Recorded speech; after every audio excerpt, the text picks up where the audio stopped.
A man was putting up posters when he accidentally missed his footing and fell. When he opened his eyes the next day, he found the scene had been cordoned off by police. The man thought the cops were there for him, but Lisa told him they weren't interested in him. They were interested in the decomposed remains underneath him. However, before falling, the man had accidentally knocked over a bucket of super glue, which had bonded him to the skeleton. To preserve the integrity of the remains, the police transported the man along with the skeleton back to the station. The police quickly scanned the skeleton. After examination, the medical examiner determined the deceased was a white male in his early 30s. Through studying the bones, they discovered this man had undergone surgery. Now they just needed to find the surgeon who performed the operation to identify the deceased. Meanwhile, Nick used medical records to confirm the deceased's identity as Morgan, a telemarketer. His supervisor had reported him missing 3 days earlier. Upon learning of his death, the manager was devastated, as Morgan was his chosen successor. He was kind and never made enemies with anyone. The only unusual thing was that last Friday, Morgan's girlfriend had come to the office and had a huge fight with him.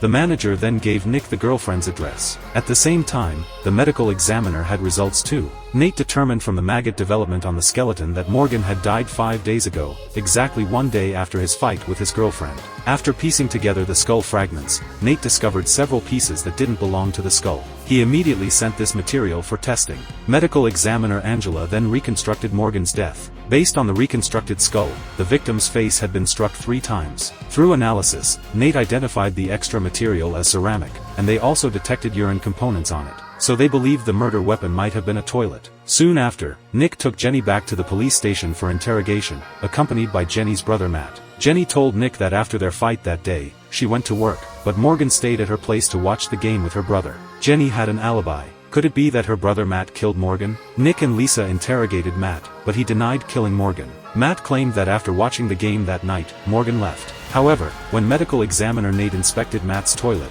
he found that the ceramic fragments from Morgan's head came from Matt's toilet. Faced with solid evidence, Matt quickly confessed. It turned out that during the game that night, Morgan's team lost. Combined with Morgan drinking heavily, he got drunk and started taking his anger out on Matt. In the end, Matt accidentally killed him.